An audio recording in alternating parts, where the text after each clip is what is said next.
আমরা জেন জি, তাই না? যাদের অ্যাংজাইটির গ্রাফ বিটকয়েনের চেয়েও দ্রুত বাড়ে। হাতে স্মার্টফোন আছে, কিন্তু নিজেদের ভেতরের খবর রাখার স্মার্টনেসটা হারিয়ে ফেলেছি। সারাদিন ইনস্টার পারফেক্ট স্টোরি দেখছি, কিন্তু নিজেদের ভেতরের মানুষটাকে শেষ কবে দেখেছি কেউ কি জানে?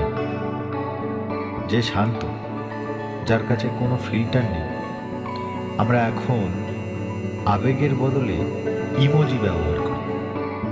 আমাদের দরকার আত্ম অনুসন্ধান, দরকার ইন্ট্রোস্পেকটিভ মাইন্ডফুলনেস। এর একটা হেভি ডোজ। दर्शन